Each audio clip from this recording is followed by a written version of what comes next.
Belmopan deserves a leader his people can trust, a leader who cares for all. A leader with a plan.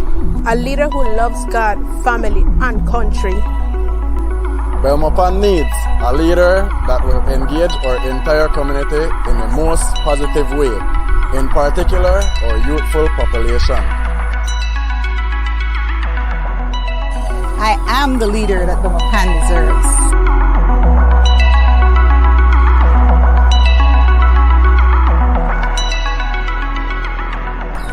Through my efforts over the years, hundreds of individuals, primarily youth, have transformed their lives through job training, education, sports, and mentorship that support families.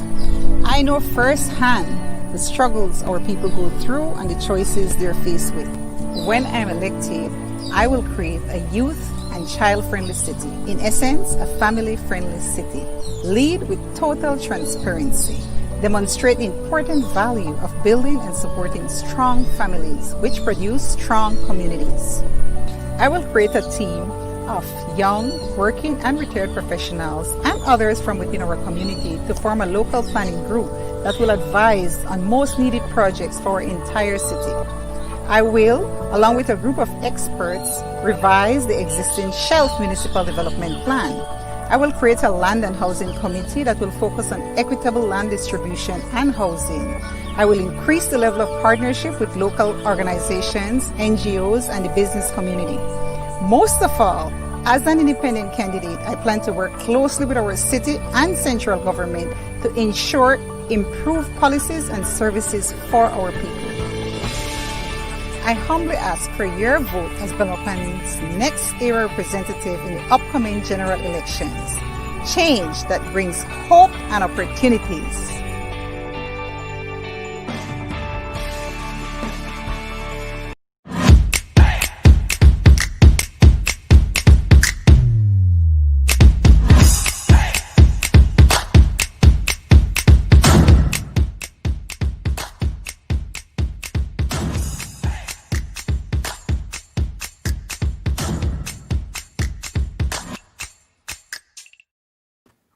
All right, so good night, everybody. Good night, Belmopan. Good night, Belize. I hope you guys are doing well tonight. I am David Daniel Smith, and I will be your host for tonight for another episode of Let's Talk About Change with Miss ABG herself, Miss Anna Banner Guy. So, how are you tonight, Miss Guy? Well, David, I just got off the campaign trail, so this is totally not fair what you are doing to me, and you shall pay severely. I'm good. I'm just kidding. Okay, that's great. So, like you mentioned, I know you are hard on the campaign trail, but yesterday was a different schedule for you. So, what was happening yesterday? What was the big thing happening yesterday? Well, yesterday was indeed a big day for our team, I believe, not just for myself and our team, but for Belmopan. It's historic when we have, for the first time, a woman independent candidate for the upcoming general election. So I feel that all the women of Belmopan should know that this is not a plight that I take on my own and for any selfish reasons. So I am hoping that the 12-year-old girls and young women and every woman of Belmopan can look at this as a milestone, as something that somebody went ahead and bridged that gap, like creating and really giving, shorten the gap, really, so that when they reach towards their goal in the future, that their steps are going to be shorter and firmer and stronger with that support and with the efforts that we are now making for this to happen. Mm-hmm. Excellent. And so I know we had a lot of ideas planned in terms of motorcade and what's not, but all of that, got canceled across the country. And so, but it was still a good day, I must say. We did have fun. We did we had a few honks on our way. And I know, David, and for us it was kind of strange because we applied for the license to do a motorcade for 20 vehicles, which we were, of course, being safe because we were our passengers were going to be inside the cars. And it was approved, and then an hour later we were the Commissioner of Police advised us that he will be canceling all motorcades. So we willingly comply, because it's very important that we indeed put safety and security first, which we have been doing throughout our campaign. So much so that we are only doing campaigns on one individual or maybe just by a pair, but we don't have any. Our team has no group of campaigners going door to door. Excellent. So I want us to jump directly into our questioning for tonight, or topic for tonight. So we are dealing with two topics that I know are very close to your heart, which are youth and economic development. And so I want to jump directly into the youth section, and we're going to show the little section from your manifesto launch, and then we're going to come back with the questions. All right. Anna Banergai is known for her youth work.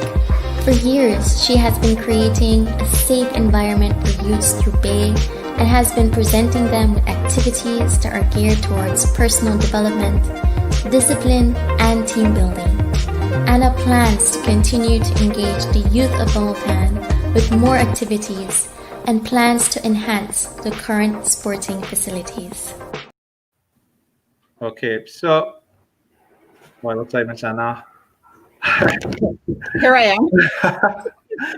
Yeah, I'm sorry. So let's talk about the youths, right? So I know on one of the points that you had under your youth section, you had plans to form a youth advisory council. And so let's talk about this. So how important it is for a youth advisory council, and what role would it play?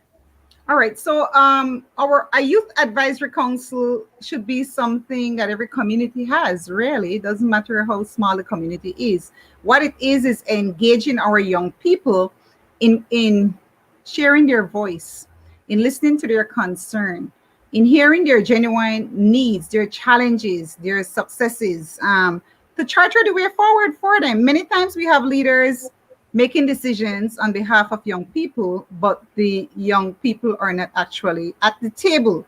So their concerns are not genuinely heard. And so sometimes as leaders, or many times, we see programs and activities and even policies being implemented on behalf of young people. And these are things that the young people did not request. They were not a part of. They were not consulted in the process. But a true youth council needs to represent the entire community. For example, we have Belmopan. If we're having a youth council, in order for this to be effective, then we need to have representation from all of our communities, from Central Belmopan, North Belmopan, West Belmopan, East Belmopan, all the communities, Las Flores, San Martin, Salvapan, Mayamopan, Mountain View, every community in Belmopan. Because in each community, on each street, in fact, we have young people, and their needs, their concerns, their issues need to be represented, needs to be at the forefront. We already have some level of inclusion for young people, but in order for it to be meaningful, that representation has to be ever present, and those consultations need to be ever present.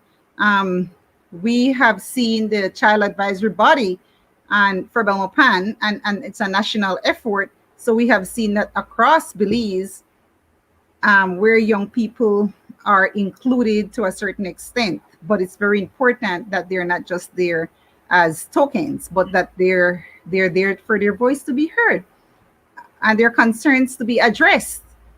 And we also have youth organizations. For example, in Belmopan, we have our own Belmopan Active Youth, which again, it's a community-based, volunteer-based nonprofit youth organization. And the voices from these young people needs to be heard also. They need to be at the table, the decision-making table. There has to be a connection. There has to be inclusion between leadership and youth in our community. Yeah. I mean, David, when we talk about youth, by definition, UNICEF defines youth a child up to the age of 18 years old. I mean, children are being defined as up to the age of 18, which also intersects with the youth population in terms of age. And so it's very important that when we address young people, we think about things like the rights of a child. Those have to be included, and we have to think about how is this affecting the child.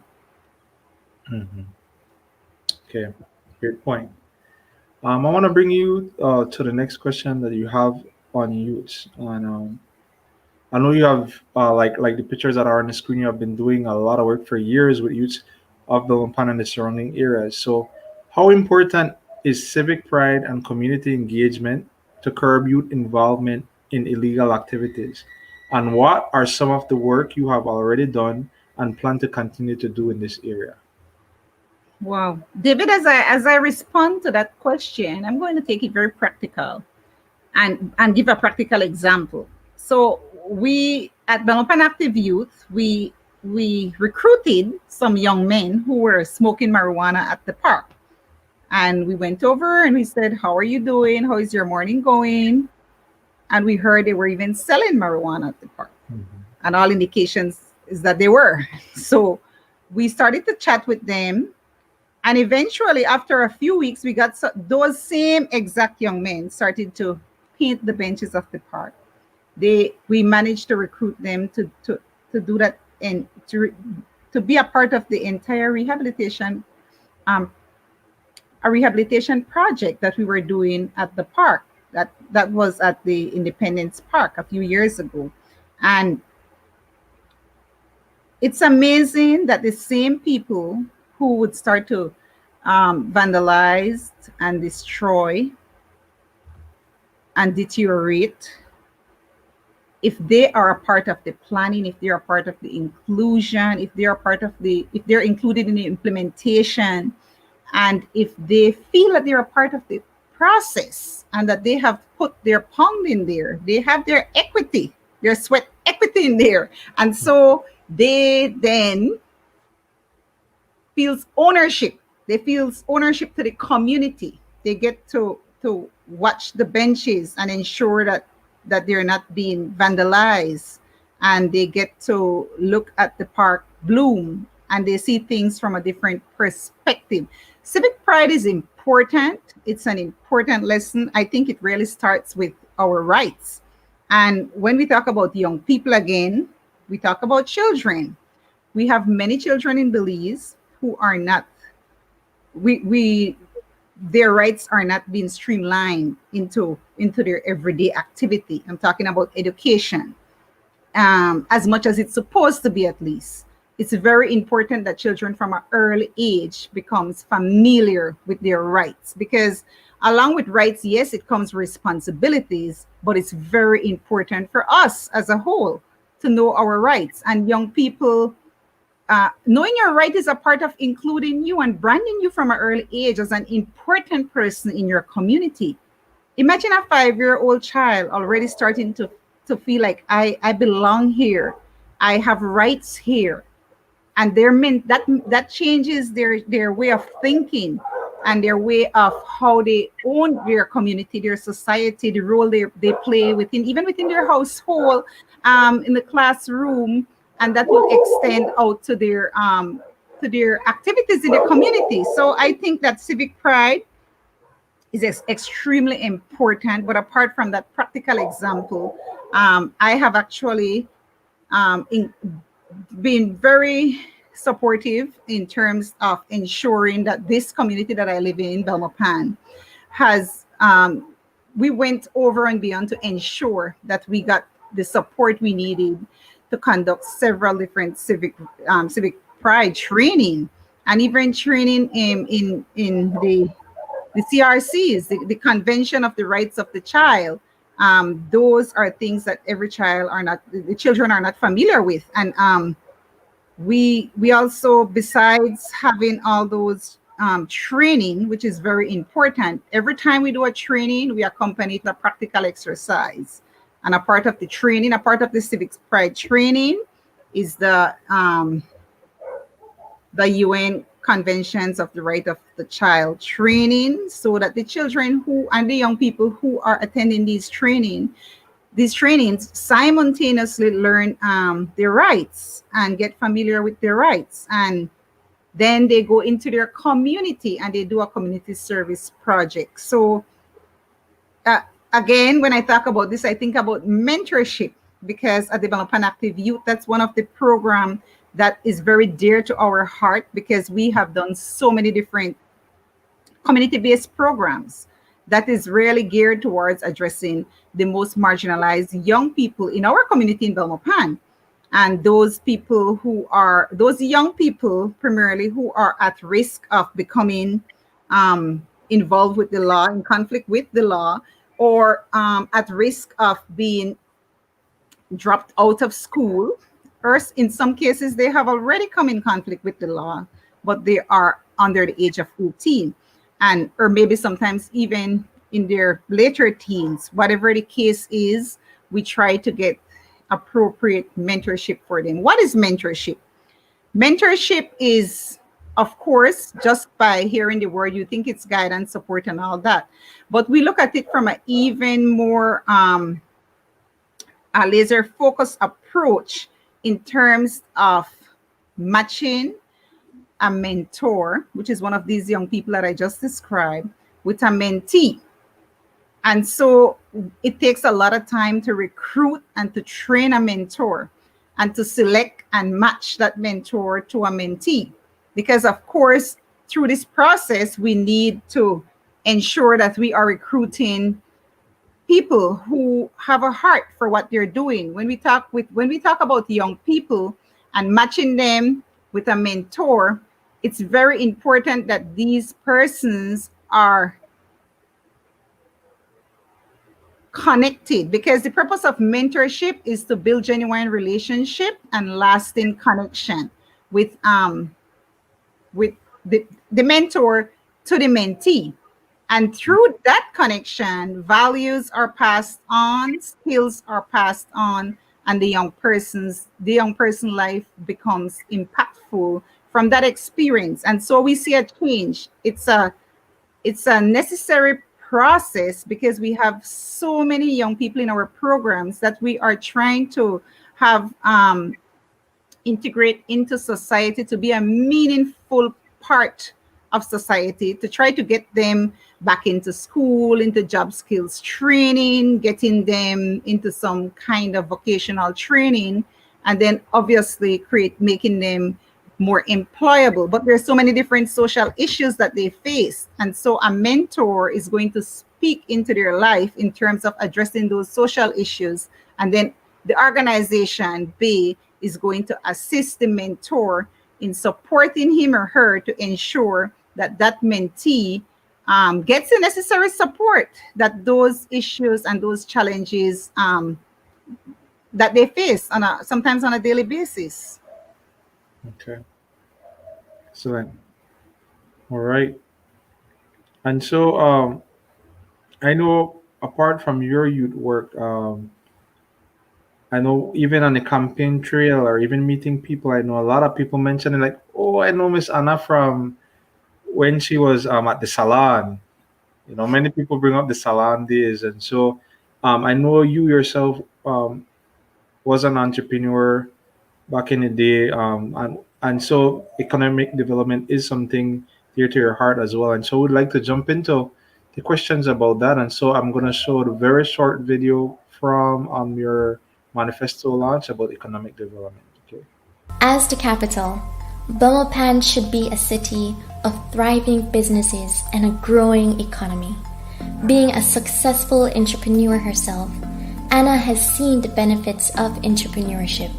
She has been investing for years in developing skills to young entrepreneurs to open their own practices and businesses. She has also seen the value the arts and culture bring to the city and has conceptualized the Bay Art Fest that is held annually. Okay. So I have the first question for you here, and it is, how do you plan to create entrepreneurship opportunities and connect individuals with existing conduits?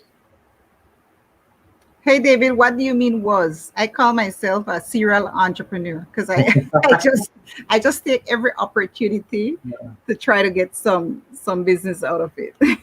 And so I continue to do entrepreneurial activities, but yes, I have not just that I was an entrepreneur in terms of that I owned my own business and where the doors were open for 16 years in Belmopan. But it was very important to me that while I was doing that, I was also fostering younger people and creating a shadow for them, so to speak, in terms of coaching them and ensuring that they have the necessary skills, first of all, and then support to ensure that when they move from where they were, it's like an incubation process. And then when they move out and start their own business, they're in survival mode. They are ready to survive. They have what it takes to thrive, that the business progress, because they have that, there is that foundation. Many times that's not the case for a lot of our entrepreneurs and young people, not just in Belmopan, but nationally. We see small businesses, micro businesses starting and then it stops.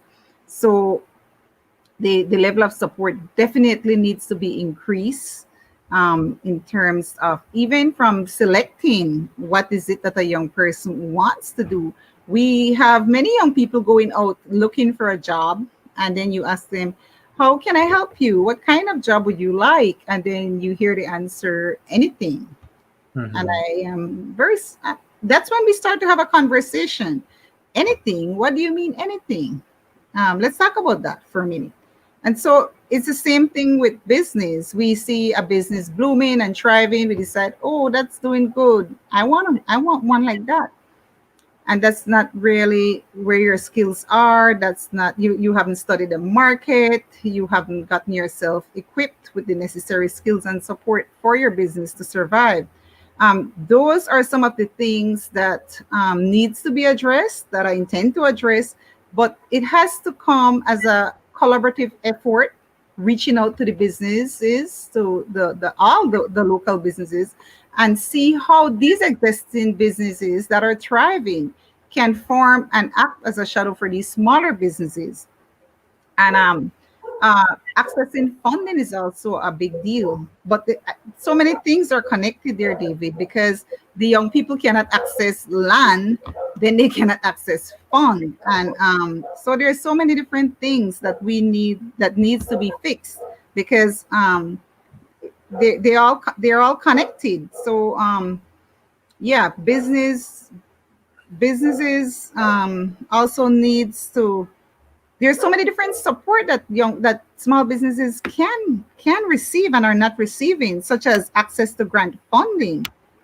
Many micro businesses, there are grants out there that would support their business, but the business owners, for example, they're not aware. First of all, they don't know that this exists, and then they don't know how to access it. So those are areas of support that I intend to work along with the business community and with the community on a whole. As I mentioned, and I keep mentioning, that my plan has to be one of inclusion. It's never going to survive in isolation. I'm an independent candidate for one, but even outside of that, I have been working in the community for a long time to know that whatever community project or whatever project we have involving our citizens, it needs to be for it to have ultimate success or maximum success, it needs to be a collaborative effort. Okay. Right. Excellent. So I have a question here. I think this is kind of a big question, but what is your vision of a Belmopan Annabelize in its ideal economic state? Now you come with big questions, and I already told you the day was long, and I didn't get a chance to take a shower before I came on this show because I was on a campaign trail. Ideally, we want to survive in a economically robust country where when we step out the door, we can access opportunities, but in particular, employment opportunities. And so before I even start to respond to that, I have to think about how the economic development really ties into so many different things. I'm not just talking about trade and investments, but I'm talking about education. For instance, we have an education system. When I started elementary school and when I started high school, and even after I graduated from high school, and I went on to Belize Technical College, but throughout that system then and the system we have today, some things are still the same. The students are given long, very costly book lists, for example, and that are not affordable. Their parents really cannot meet the demand, and so the book list goes back in the hands of the politician, and that whole system there, that is, I don't know. I just think we have to be a little bit more. The style of leadership that I would like to be a part of is a more forward, progressive plan. I'm talking about looking at science and technology, from to be more included in our curriculum. For instance, we are living in a technological era, David. We're going to be left behind if we keep holding on to the things of the past. And there are so many things that we can embrace in terms of science and technology, and we're not. And the next generation is going to suffer if we don't, because I feel like a much economic development will come from there. And arts also, and agriculture. I just feel like we are rich, but we're not. We need visionary leaders that is going to look at the rich resource that we have. We have a low dense population, and that's awesome because we have natural resource, we have small population. Those are things that leaders can capitalize on. It's like we don't know how rich our soil is, or what area we need what area can we invest more in, what type of agriculture can be done. And these are basic things. These are not things that we need, that we don't have an idea how it can be done. So I'm thinking for our economic development, we have to strengthen our education system. But ideally, we would want to see more local produce. Of course, we can be more self-sustainable because, as I mentioned, we have the resource for us to be not just self-sustainable, but we can feed large parts of the region with the land that we have that they don't. And so we're not doing that. We're not looking at even providing enough for ourselves in many instances. I know I go to the store and I see so many things that I purchase because I need it, and it's in a pack and it's packaged. And if you read the label, it's not produced in Belize. It's in a package, or it's in a can. I use it every day, but it's not produced here. So we could be more. I think in terms of economic development, we definitely have the opportunity to be more self-sustainable, and we also have the opportunity to do more in terms of exportation. Okay. All right. Excellent. And I know we are out of time for tonight. But any final words for your viewers tonight, Ms. Emma? Well, of course, I always have final words. I want to say again to all our Belmopan residents in particular, thank you so much for receiving us, chatting with us, listening to our plan, embracing the idea of an independent candidate and a woman candidate, and knowing that things can happen differently than it did before, because this is a new idea, David. This campaign is not an easy campaign. What's helping me is the default, so to speak, of the other candidates and the political parties that I'm competing with, because there's a major lack of trust and all that there. And even though the people may trust me as a leader, there's some kind of thinking like, how is this going to work? can an independent candidate really make a difference? And I really have to work and show the people that yes, an independent candidate can and will make a huge difference. You are just going to have to know that when we're trying something new, when we're doing something for the first time, there is going to be some caution in terms of moving forward. But I will let you know that I have done a lot as a leader in this community outside of having a political, of being politically elected. Even up to now, and I will continue to do so regardless of the outcome of the general elections. But of course, if I get to be elected as the area representative, I will be armed with that electoral position, which is going to give me leverage to represent my people at a much bigger level. And that is why I am vying for the candidate. I always tell the voters, like I do when I campaign, I'm doing it again tonight here. When you go to the polls, you will have a choice. Well, you will have choices. So it's for you to align yourself with a candidate that you believe represent your values and represent your character, and also a candidate that can deliver, that can implement the plan that they present, and a candidate that is familiar with the community.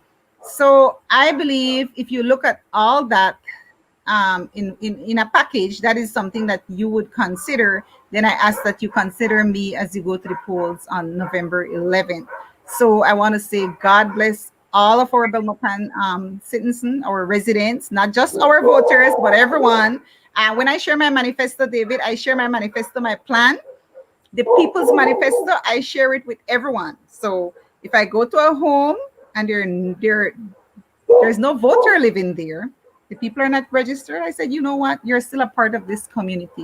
You're not able to come out and vote, but whatever happens on election day, it is going to impact your life. So here's a plan from me, and I want you to go through it. And not only that, they can influence other voters as well. So our campaign is strange. We see you have a PUP banner. We say hello. We go to your home if we're doing street campaign.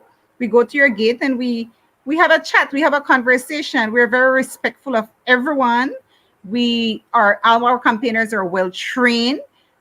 We also have a phone bank that we have campaigners calling. So I just want to say to the general public that yes, we are campaigning on phone, and the purpose of a campaign and the objective of a campaign is to try to get the voters to vote for the candidate that you're campaigning for. So we have a script for our phone bank, and what it is, it's basically the first part of the conversation is the dialer introducing themselves and saying who they are. And then the second part is introducing me, the candidate. You know, they're calling on my behalf. And did you know that, for example, I would say, did you know that I am running for the upcoming general elections?